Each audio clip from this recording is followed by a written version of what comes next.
At ito naman po't magluluto na naman po tayo ng ulam natin sa loob ng 1 linggo. Bali, ang titirahin naman natin ay chicken manok na may twist, na may mix na salmon at saka po sinigang na ulo ng salmon or sinampalukan. Dahil nga may natira pa ako sampalok, kaya ito po pinaguhugasan ko lang po. At saka po yung chicken manok hinugasan na rin po natin. At syempre, pagkatapos na natin mag wash in, wash out, chachap-chapin na natin yan mga bossing, mga master.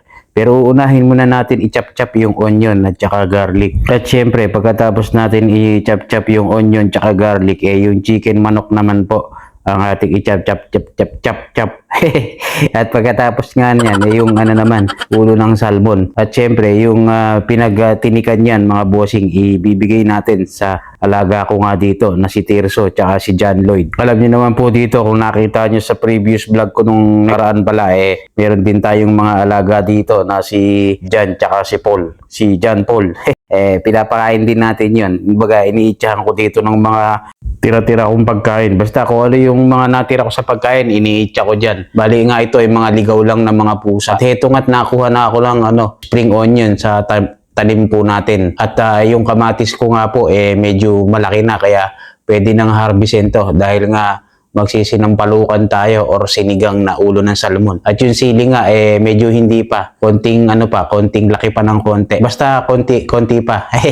At ito, na-harvest tayo ng kamatis po. Kahit medyo green pwede na yan.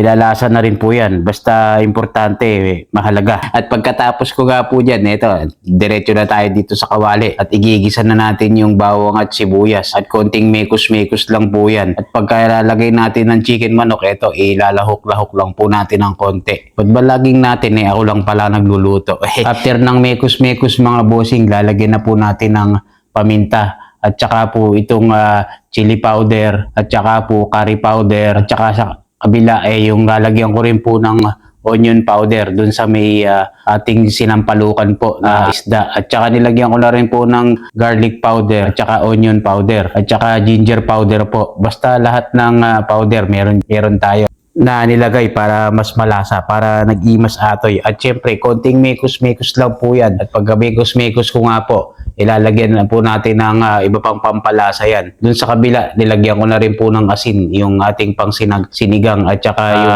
MSG. Yan talaga magdadala dyan Naalala ko nagluluto ako sa Pinas malakas talaga akong magbetchin kaya siguro ako nakalbo.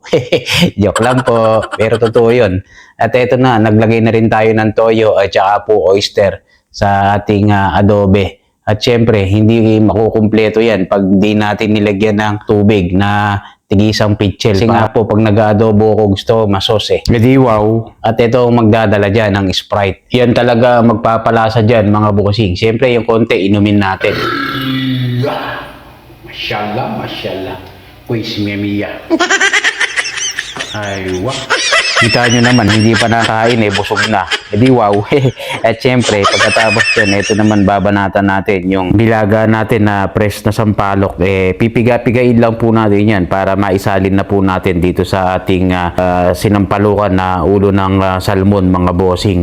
At syempre, tinalbog na natin dyan yung salmon na ulo para makulo na nga po. At hahalo na rin po natin dito sa may chicken manok yung salmon belly po. Yan ang magiging pinaka-twist po natin. Mix na adobe with Sprite and salmon. Wow! Mashallah, mashallah. Quiz mia. At hihintayin na natin pong maluto yan mga bossing. At dito na nga, nilagay na natin yung piniga natin na fresh sampalok dito sa sinampalukang ulo ng isda. Sinampalukan nga Edi wow. At syempre, pagkatapos yan mga bossing, i-change court ko lang po itong dalawang kawali. Ilipat ko lang dito sa may mas malakas yung may sabaw. Dahil nga medyo matagal maluto ito. At pagkaluto nga yan mga bossing, kakain na tayo.